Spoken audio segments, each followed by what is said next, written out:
สวัสดีครับท่านผู้ชมวันนี้ผมจะเล่าเรื่องธรรมะให้ฟังก่อนนอนเพื่อเสริมบุญบารมีเปิดทางให้ชีวิตพบสิ่งดีๆก่อนนอนธรรมะก่อนนอนสำหรับผู้ที่อยากปล่อยวางสร้างบุญเติมกำลังใจและเริ่มต้นชีวิตใหม่ด้วยใจที่สงบขอให้ท่านผู้ฟังทุกท่านหลับตาลงอย่างสบายวางเรื่องราวทั้งหมดที่เกิดขึ้นในวันนี้ลงชั่วคราวไม่ว่าตลอดทั้งวันที่ผ่านมาเราจะพบเจอกับกับเรื่องราวที่ดีหรือไม่ดีพบกับคำพูดที่ทำให้ใจซื่นหรือคำพูดที่ทำให้เสียใจประสบความสำเร็จหรือพบกับความผิดหวังมีเงินมากหรือมีเรื่องให้ต้องกังวลมีคนรักมีคนเข้าใจหรือรู้สึกว่าตัวเองต้องเดินอยู่เพียงลำพังในเวลานี้ขอให้ทุกอย่างพักไว้ก่อนคืนนี้ไม่จำเป็นต้องแก้ทุกปัญหาคืนนี้ไม่จำเป็นต้องหาคำตอบให้กับทุกเรื่องเพราะบางปัญหาเมื่อใจยังเหนื่อยเราจะมองเห็นแต่ทางตันแต่เมื่อใจสงบเราอาจมองเห็นทางออกที่ไม่เคยเห็นมาก่อนดังนั้นก่อนที่จะหลับขอให้เวลานี้เป็นเวลาของการพักใจหายใจเข้าช้าๆและหายออกยาวๆหายใจเข้ารับความสงบเข้ามาในใจหายใจออกปล่อยวางความกังวลออกไปหายใจเข้าหายใจออกปล่อยวางกายให้ผ่อนคลายปล่อยหัวไหลหาเข่าปล่อยหน้าผากให้คลายปล่อยความคิดให้ช้าลงแล้วบอกกับตัวเองเบาๆว่าวันนี้เราทำดีที่สุดแล้วแม้จะยังมีบางอย่างที่ทำไม่ได้ดีแม้จะมีบางเรื่องที่ยังไม่สำเร็จแม้จะมีบางสิ่งที่เรายังเสียใจแต่ขอให้รู้ว่าเรายังมีโอกาส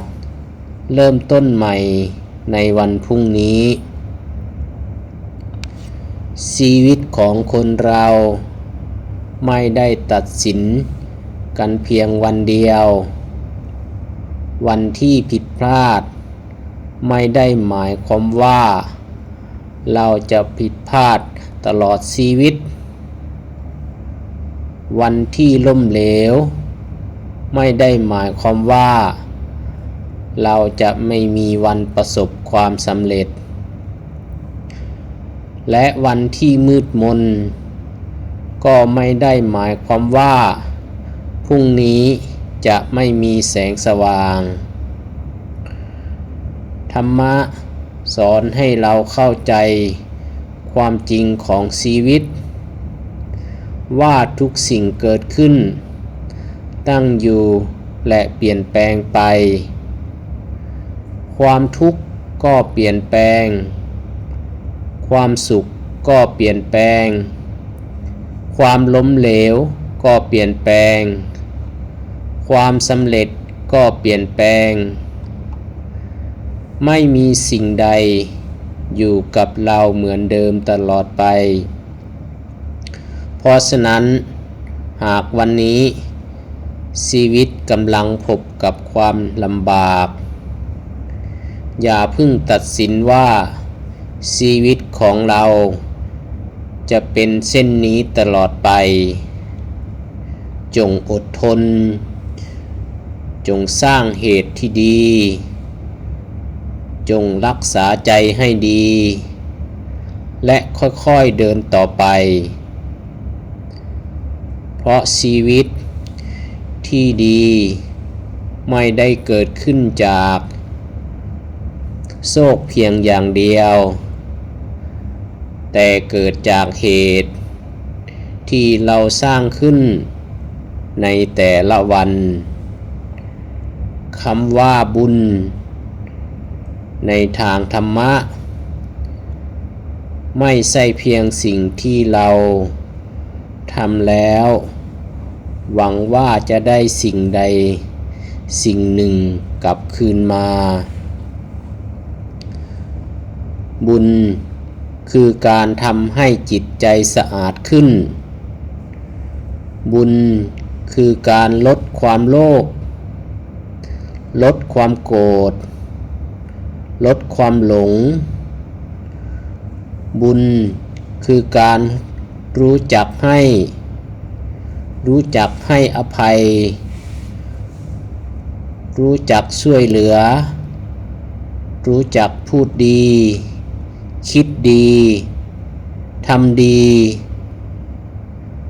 และรู้จักรักษาใจของตนเองไม่ให้ทำร้ายผู้อื่นบางครั้ง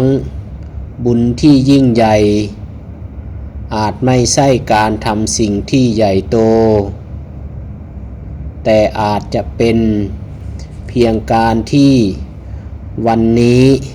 เราอดทนกับคนคนหนึ่งทั้งที่เราสามารถพูดคำรุนแรงออกไปได้อาจเป็นการที่เราเลือกให้อภัยแทนการจองเวรอาจเป็นการที่เราเห็นคนลำบากแล้วช่วยเหลือเท่าที่เราช่วยได้อาจเป็นการที่เราไม่โกหกแม้การพูดความจริงจะทำให้เราเสียประโยชน์หรืออาจเป็นเพียงการที่เราตื่นมาในวันนี้แล้วตั้งใจว่าจะสามารถสร้างความเดือดร้อนให้ใครสิ่งเล็กๆเหล่านี้ล้วนมีความหมายเพราะชีวิตของเราเปลี่ยนแปลงจากการกระทำเล็กๆที่ทำซ้ำอย่างต่อเนื่องหากเราสร้างเหตุที่ดีผลที่ดีก็มีโอกาสเกิดขึ้นหากเราฝึกใจให้สงบเราจะตัดสินใจได้ดีขึ้นหากเราฝึกพูดดีความสัมพันธ์ก็มีโอกาสดีขึ้นหากเราฝึกให้ใจของเราจะไม่ถูกความตะกะนี้ครอบงำหากเราฝึกให้อภัยใจของเราจะไม่ต้องแบกอดีตเอาไว้ตลอดเวลานี่คือการเปิดทางชีวิตในความหมายของธรรมะไม่ใช่การปฏิหารแต่คือการเปิดทางให้ตัวเราเองด้วยการสร้างเหตุที่ดีคืนนี้หากท่านกำลังรู้สึกว่าชีวิตติดขัดขอให้ลองถามตัวเองอย่างอ่อนโยนว่ามีอะไรบ้าง ที่เราสามารถปล่อยวางได้มีใครบ้างที่เราสามารถให้อภัยได้มีเรื่องใดบ้างที่เราไม่จำเป็นต้องกลับมาคิดซ้ำๆมีสิ่งใดบ้างที่เราสามารถทำให้ดีขึ้นได้ในวันพรุ่งนี้อย่าใช้คำถามเหล่านี้เพื่อตำหนิตัวเองแต่ใช้เพื่อพาตัวเองกลับมาสู่ความสงบเพราะบางครั้งสิ่งที่ขวางทางชีวิตเราไม่ใช่คนอื่นแต่อาจเป็นความกลัวของเราเองบางครั้งสิ่งที่ทำให้เราเดินต่อไม่ได้ไม่ใช่เพราะไม่มีทางแต่เพราะเรายังมองย้อนกลับไปที่อดีตอยู่ตลอดเวลาบางครั้งสิ่งที่ทำให้เราไม่มีความสุขไม่ใช่เพราะชีวิตไม่มีสิ่งดีแต่เพราะใจของเรากำลังเปรียบเทียบตัวเองกับคนอื่นธรรมะจึงสอนให้เรากลับมาอยู่กับปัจจุบันสิ่งที่ผ่านไปแล้วให้เรียนรู้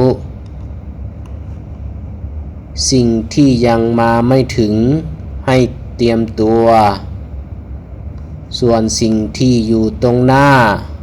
ให้ทำให้ดีที่สุดอย่าใช้พลังของวันนี้ไปเสียใจกับเรื่องของเมื่อวานและอย่าใช้ความสุขของวันนี้ไปกังวลกับเรื่องของวันพรุ่งนี้มากเกินไปชีวิตมีเพียงตอนนี้และตอนนี้คือโอกาสที่เราจะสร้างเหตุใหม่หากอดีตเคยทำผิดก็เรียนรู้หากอดีตเคยเลือกผิดก็ยอมรับหากอดีตเคยทำให้ใครเสียใจก็ขอโทษเมื่อมีโอกาสหากใครเคยทำให้เราเสียใจก็เรียนรู้ที่จะให้อภัยเมื่อพร้อมการให้อภัยไม่ได้หมายความว่าเราต้องยอมรับสิ่งที่ไม่ถูกต้องแต่หมายความว่าเราจะไม่ยอมให้ความเจ็บปวดในอดีตมาควบคุมชีวิตของเราไปตลอดเมื่อเราให้อภัยคนที่ได้รับอิสรภาพคนแรกอาจไม่ใช่คนอื่นแต่คือตัวเราคืนนี้จึงขอให้ท่านลองวางเรื่องหนึ่งเรื่องที่ท่านแบกมานานอาจเป็นเรื่องเงินเรื่องงานเรื่องครอบครัวเรื่องความรักเรื่องคนที่ไม่เข้าใจเราเมื่อความผิดพลาดในอดีตหรือเรื่องอนาคตที่ยังมาไม่ถึงวางมันลงชั่วคราวแล้วพูดกับตัวเองว่าพรุ่งนี้ค่อยคิดใหม่คืนนี้ขอให้ใจได้พักเพราะคนที่เหนื่อยมากๆไม่ควรถูกบังคับให้ตัดสินใจเรื่องใหญ่ในชีวิตพักก่อนนอนก่อนตื่นขึ้นมาแล้วค่อยเดินต่อ เมื่อใจสงบปัญหาเดิมอาจไม่ได้หายไปทันทีแต่เราจะมีแรงมากขึ้นในการเผชิญหน้ากับมันต่อจากนี้ขอให้เราน้อมใจระลึกถึงคุณของพระพุทธเจ้าพระธรรมและพระสงฆ์ระลึกถึงความดีทั้งหลายที่เราเคยได้ทำแม้จะเป็นความดีเพียงเล็กน้อยอย่าดูถูกความดีของตนเองการให้ข้าว1 มื้อการช่วยคนอื่น1 ครั้งการพูดคำ1 คำที่ทำให้คนหมดกำลังใจกลับมามีกำลังใจการดูแลพ่อแม่การดูแลลูกการซื่อสัตย์ต่อหน้าที่การไม่เบียดเบียนใครทุกอย่างล้วนเป็นเหตุแห่งความดีขอให้เรานึกถึงความดีเหล่านี้ไม่ใช่เพื่อหลวงตัวเองแต่เพื่อเตือนใจว่าเรายังสามารถเป็นคนที่ดีได้และเมื่อเรายังสามารถสร้างความดีได้ชีวิตของเรายังสามารถเปลี่ยนแปลงได้อย่าคิดว่าตัวเองหมดโอกาสไม่มีใครแก่เกินไปสำหรับการเริ่มต้นใหม่ไม่มีใครล้มเหลวเกินไปสำหรับการสร้างความดีและไม่มีใคร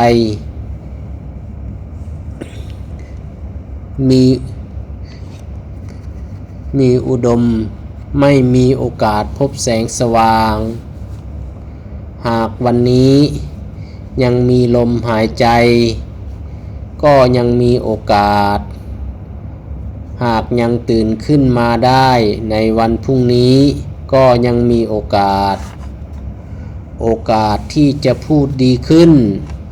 ทำดีขึ้นคิดดีขึ้นให้อภัยมากขึ้นสร้างประโยชน์มากขึ้น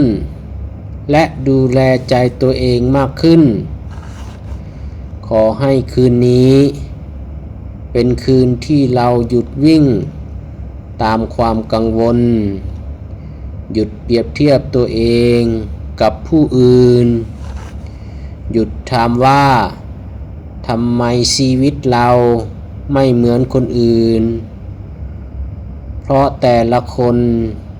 มีเหตุและปัจจัยไม่เหมือนกันต้นไม้แต่ละต้นออกดอกไม่พร้อมกันบางต้นเติบโตเร็วบางต้นเติบโตช้าแต่การเจริญเติบโตช้าไม่ได้หมายความว่าไม่มีคุณค่าชีวิตของเราก็เช่นกันอย่าเปรียบเทียบบทที่1ของชีวิตตนกับบทที่20ของคนอื่นบางคนกำลังประสบความสำเร็จในขณะที่เราอาจกำลังอยู่ในช่วงสร้างรากฐาน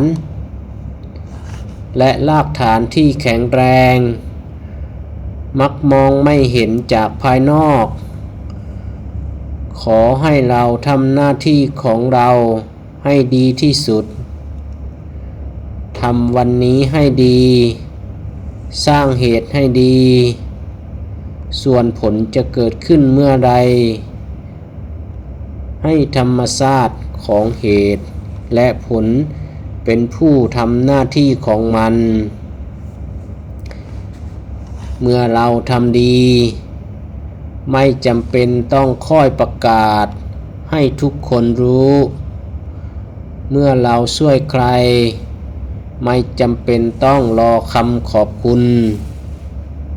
เมื่อเราทำบุญไม่จำเป็นต้องคอยถามว่าจะได้อะไรกลับมาเพราะทุกครั้งที่เราทำความดีสิ่งหนึ่งที่เกิดขึ้นทันทีคือใจของเรากำลังเปลี่ยนใจที่เคยโกรธกำลังเรียนรู้ที่จะให้อภัยใจที่เคยกลัวกำลังเรียนรู้ที่จะกล้า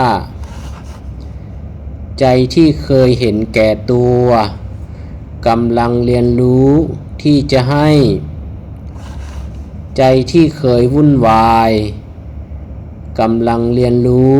ที่จะสงบนี่คือผลของบุญที่เกิดขึ้นภายในคืนนี้ก่อนนอน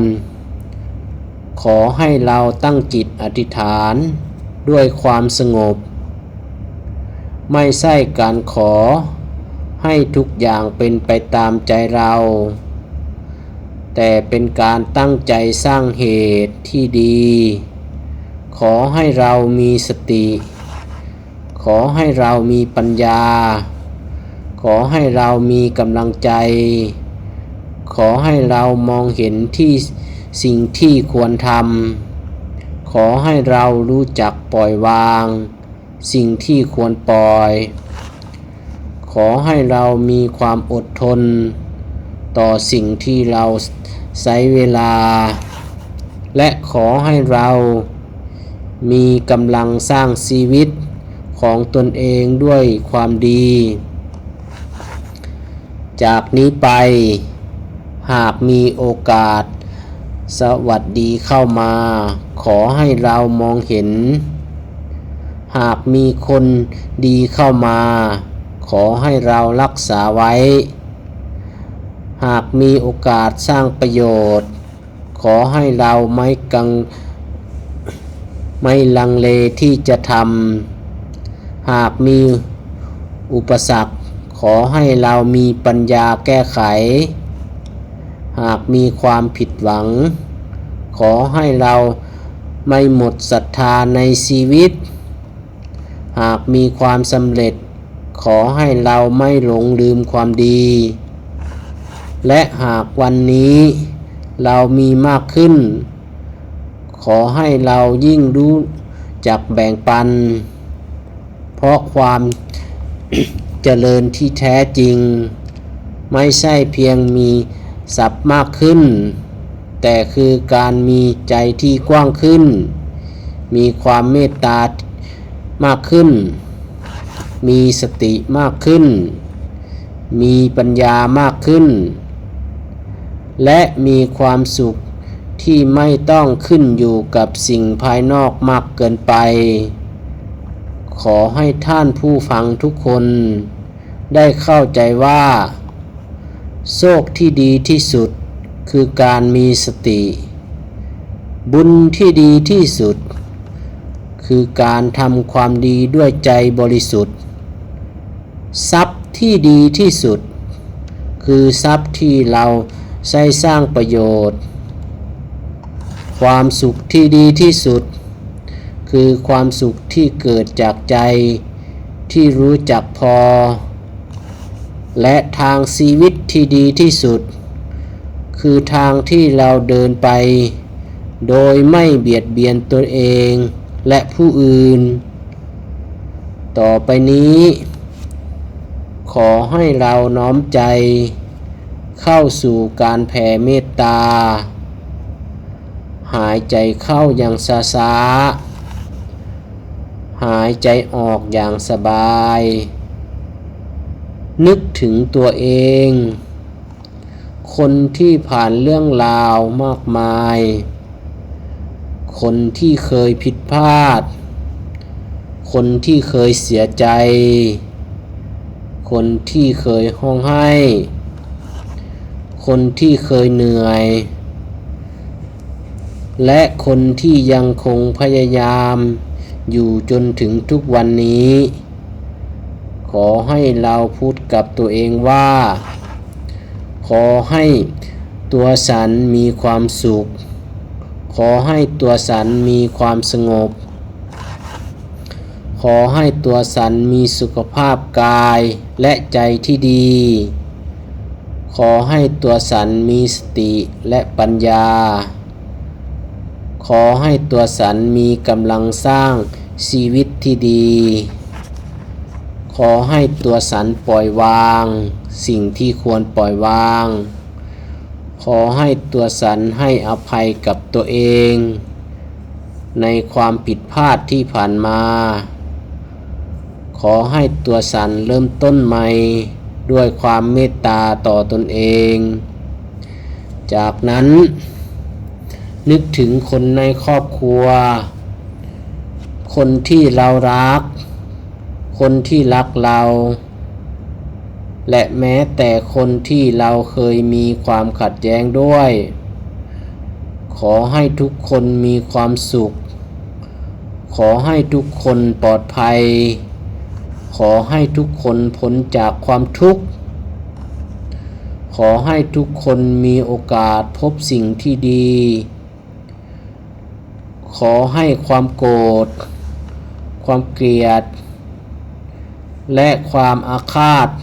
ค่อยๆเบาบางลง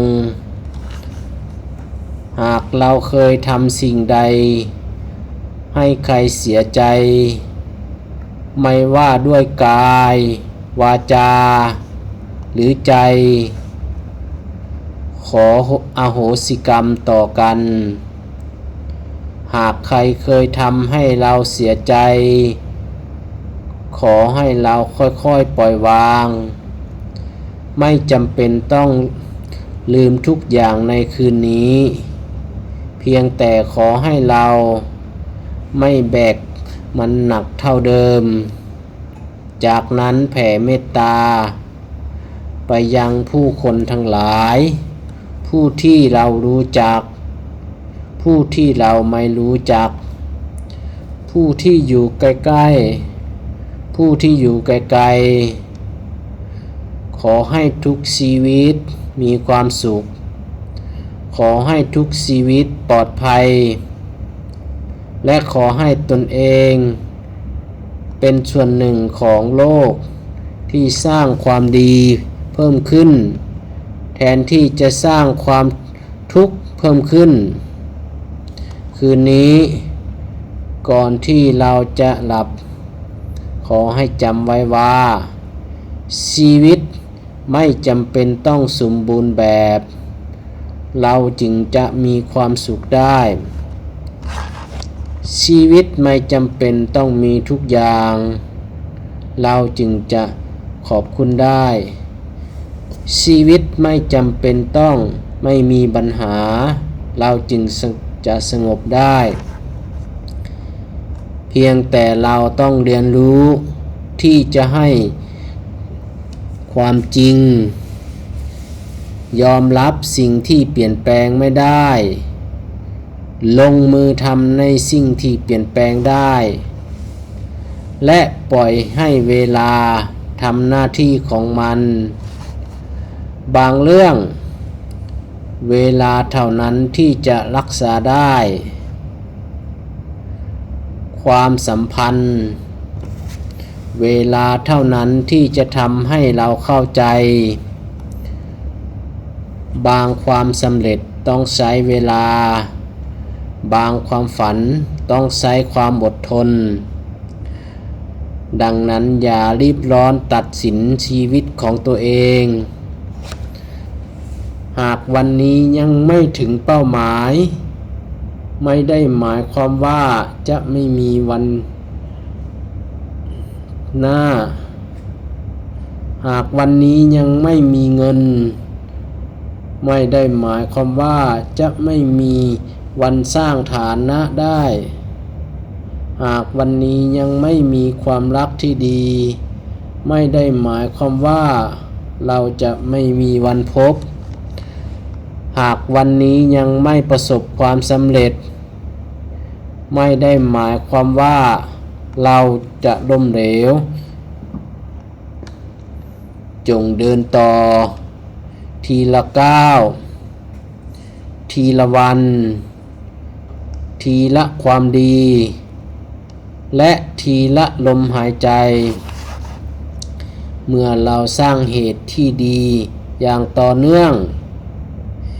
ชีวิตย่อมมีโอกาสเปลี่ยนแปลงไปในทางที่ดีขึ้นคืนนี้แม้ต้องขอให้พรุ่งนี้สมบูรณ์แบบเพียงขอให้พรุ่งนี้เราเป็นตัวเองที่ดีขึ้นกว่าเดิมเล็กน้อยก็พอพูดดีขึ้นหนึ่งคำคิดดีขึ้นหนึ่งความคิดทำดีขึ้นหนึ่งเรื่องอดทนเพิ่มขึ้นอีกหนึ่งครั้งให้อภัยเพิ่มขึ้นอีกหนึ่งคนและสร้างประโยชน์ให้ใครสักคนใดคนหนึ่งเพียงเท่านี้ชีวิตก็กำลังเดินไปในทางข้างหน้าแล้วขอให้บุคลากรจากความตั้งใจของท่านในคืนนี้เป็นกำลังใจให้ท่านดำเนินชีวิตด้วยสติขอให้ความดีของท่านเคยทำเป็นพลังใจในวันที่อ่อนแอขอให้บทเรียนจากความผิดพลาดกลายเป็นปรัชญาขอให้ความสุขที่ผ่านมากลายเป็นความเข้มแข็งขอให้ความเสียใจกลายเป็นความเข้าใจในชีวิตขอให้ความโดดเดี่ยวกลายเป็นโอกาสที่เราเรียนรู้จักตัวเองและขอให้ทุกเช้าที่เราตื่นขึ้นมาเรายังมีแรงที่จะสร้างความดีต่อไปหากคืนนี้ท่านกำลังมีความกังวลเรื่องเงินขอให้ใจสงบก่อนพรุ่งนี้ค่อยคิดเรื่องการทำมาหากินหากกำลังกังวลเรื่องงานขอให้พักใจพรุ่งนี้ค่อยคิดปัญหาทางแก้ไขหากกำลังกังวลเรื่องครอบครัวขอให้เมตตาตัวเองเพราะเราไม่สามารถควบคุมทุกคนได้หากกำลังกังวลเรื่องความรักขอให้จำไว้ว่าความรักที่ดีไม่ควรทำให้เราสูญเสียตัวเองหากกำลังกังวลเกี่ยวกับอนาคตขอให้กลับมาอยู่กับลมหายใจอนาคตยังไม่เกิดขึ้นสิ่งที่เกิดขึ้นในเวลานี้คือเรากำลังนอนพักดังนั้นให้ร่างกายพักให้สมองพักให้หัวใจพักพรุ่งนี้ค่อยเริ่มใหม่และถ้าพรุ่งนี้ยังมีอุปสรรคก็ไม่เป็นไรเราค่อยๆผ่านมันไป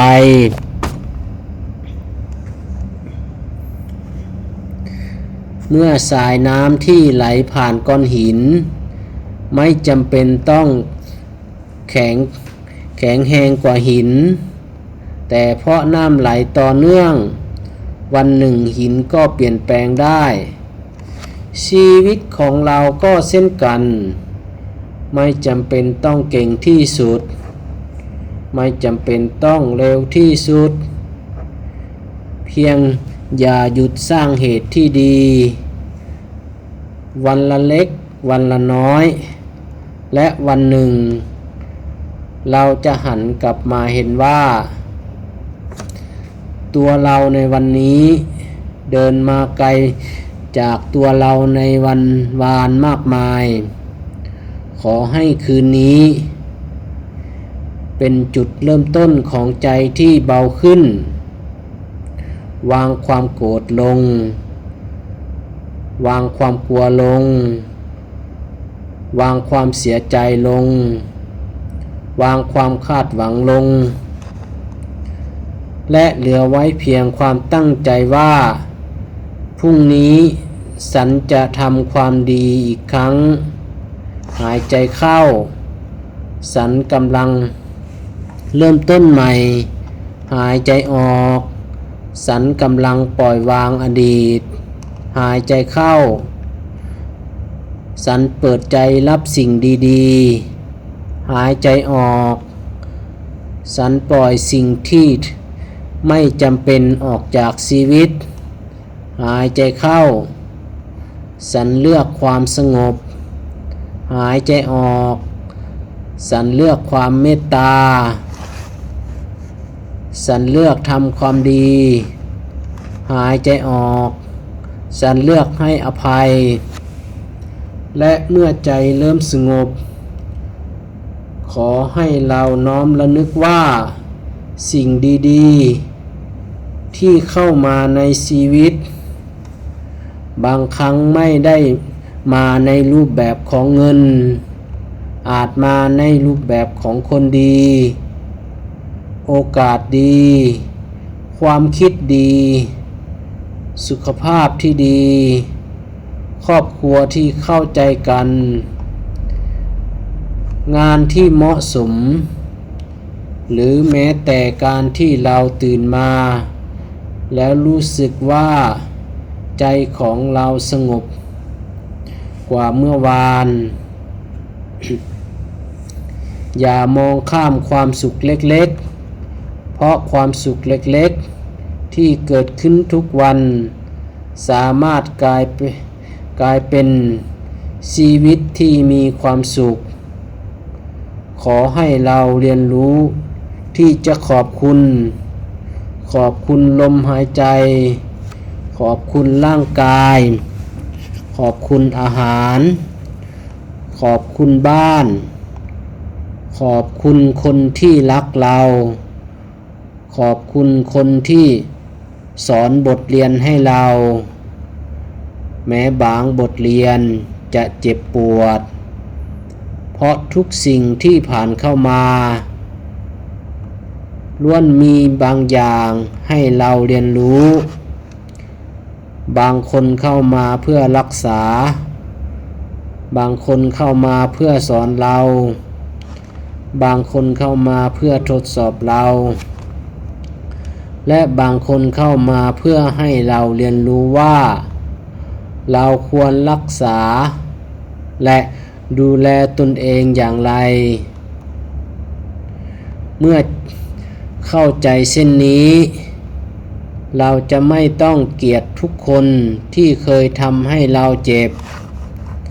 เพียงเรียนรู้แล้วเดินต่อไปไม่จำเป็นต้องพาคนที่ทำร้ายเราเดินเข้ามาในอนาคตของเราด้วยเราสามารถให้อภัยและเลือกเดินออกไปได้นี่ก็เป็นการทำบุญกับตัวเองอย่างหนึ่งเพราะการดูแลใจตัวเองไม่ใช่ความเห็นแก่ตัวแต่เป็นการรักษาจิตใจเพื่อให้เรามีพลังไปทำความดีต่อผู้อื่นคืนนี้ขอให้ท่านหลับด้วยความรู้สึกว่าเราไม่จำเป็นต้องแก้ทุกอย่างในคืนนี้ไม่จำเป็นต้องชนะทุกเรื่องในวันนี้ไม่จำเป็นต้องได้รับการยอมรับจากคนอื่นขอเพียงเราไม่ทอดทิ้งตนเองและยังเลือกทำความดีต่อ เท่านี้ก็เพียงพอแล้ว หากท่านมีความปรารถนาในชีวิตไม่ว่าจะเป็นเรื่องของงานเรื่องของเงินความรักครอบครัวหรือความสำเร็จอื่นๆขอให้ตั้งจิตอย่างมีสมาธิไม่ใช่เพียงขอผลแต่ขอให้เรามีปัญญาสร้างเหตุขอให้มีรายงานและขอให้มีความขยันขอให้มีเงินและมีวินัยขอให้มีความรักและความเข้าใจขอให้มีความสำเร็จและความถ่อมตนขอให้มีโชคและมีสติเพราะหากมีโชคแต่มีสติโชคก็อาจกลายเป็นปัญหาหากมีเงินแต่ไม่มีปัญญาเงินก็อาจสร้างความทุกข์หากมีอำนาจแต่ไม่มีเมตตาอำนาจก็อาจทำลายทั้งตัวเราและผู้อื่นดังนั้นสิ่งที่ควรขอมากที่สุดอาจไม่ใช่การขอให้ชีวิตง่ายๆแต่คือการขอให้เราเข้มแข็งพอที่จะผ่านชีวิตในวันที่ยากและมีสติพอที่จะไม่หลงไปกับชีวิตในวันที่ดีนี่คือความมั่นคงที่แท้จริงคืนนี้ขอให้บุญกุศลทั้งหลายที่เกิดจากการคิดดีพูดดีและตั้งใจทำความดีของท่านจงเป็นกำลังจิตใจของท่านสงบขอให้ความดีนำทาง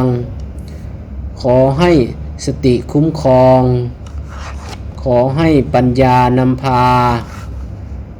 ขอให้เมตตาเปิดประตูแห่งความสัมพันธ์ที่ดีขอให้ความเพียรเปิดประตูแห่งโอกาสขอให้ความซื่อสัตย์เปิดประตูแห่งความไว้วางใจและขอให้การทำความดีอย่างต่อเนื่องค่อยๆเปิดทางชีวิตไปสู่สิ่งที่เหมาะสมกับเราไม่ว่าพรุ่งนี้จะเกิดอะไรขึ้นขอให้เรารับมันด้วยสติ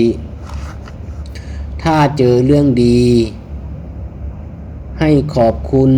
ถ้าเจอเรื่องร้ายให้เรียนรู้ถ้าเจออุปสรรคให้แก้ไขถ้าเจอคนดีให้รักษาถ้าเจอคนที่ทำร้ายให้มีปัญญาวางระยะห่าง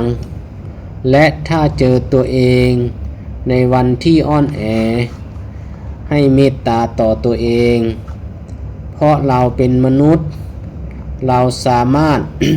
เหนื่อยได้สามารถร้องไห้ได้สามารถผิดพลาดได้แต่ขอเพียงอย่าหยุดเรียนอย่าหยุดทำความดีและอย่าหยุดหวังในสิ่งที่ดีขอให้คืนนี้เป็นคืนแห่งการพักผ่อนให้ความคิดค่อยๆเบาลงให้ลมหายใจค่อยๆสม่ำเสมอให้หัวใจค่อยๆสงบและเมื่อท่านพร้อมที่จะหลับขอให้กล่าวในใจว่า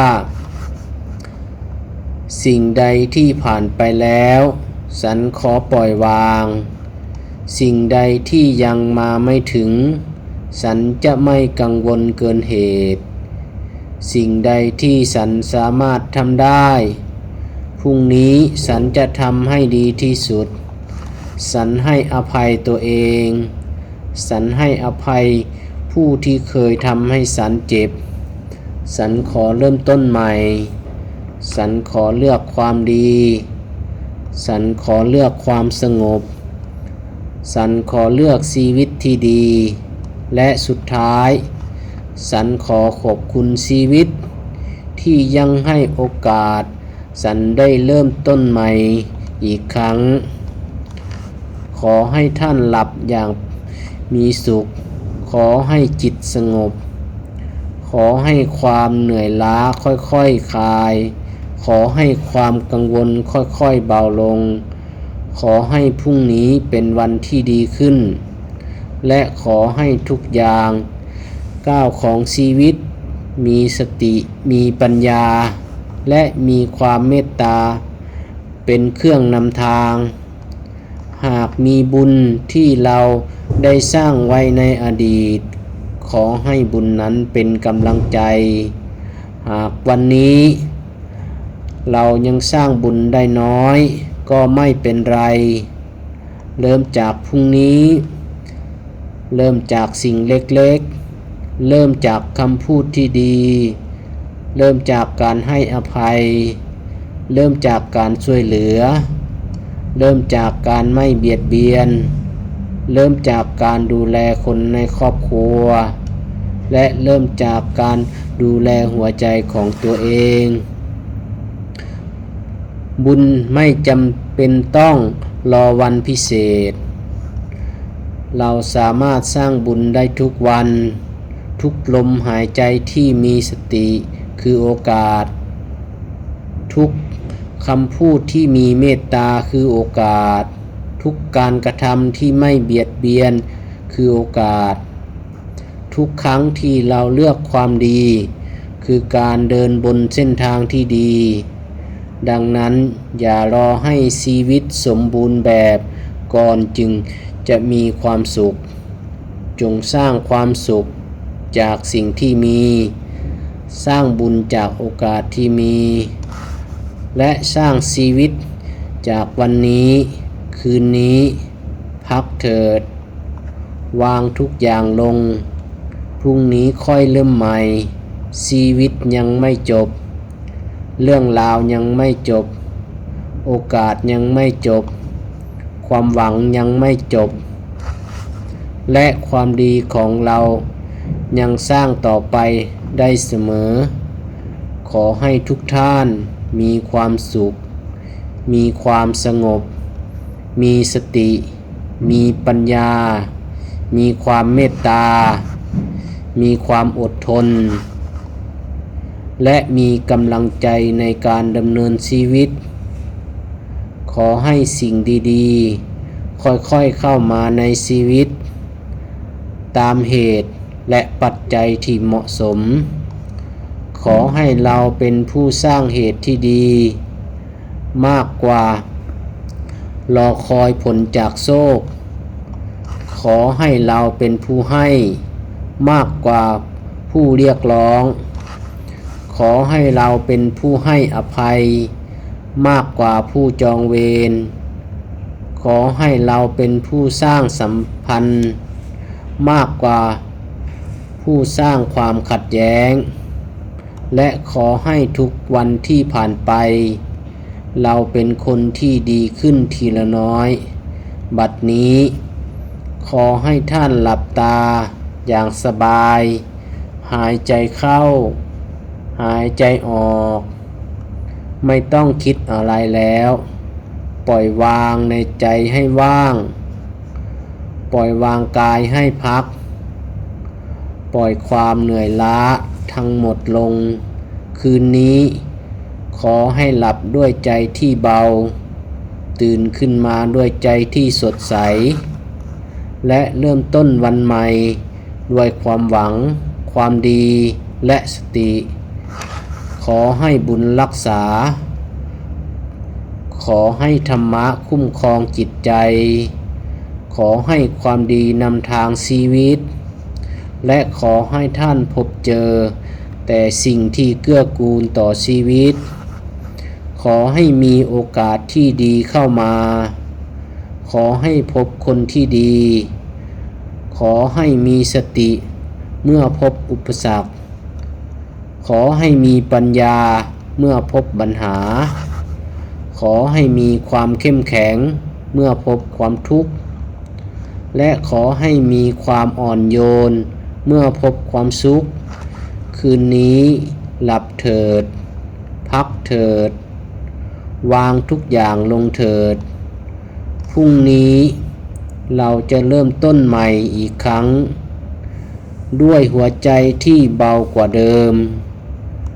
ด้วยสติที่มากกว่าเดิมด้วยปัญญาที่มากกว่าเดิมและด้วยความตั้งใจที่จะทำความดีให้มากกว่าเมื่อวานขอให้ทุกท่านนอนหลับเป็นสุขหลับอย่างสงบตื่นอย่างสดชื่นและเดินทางชีวิตต่อไปด้วยความดีเป็นแสงนำทางสาธุสาธุสาธุ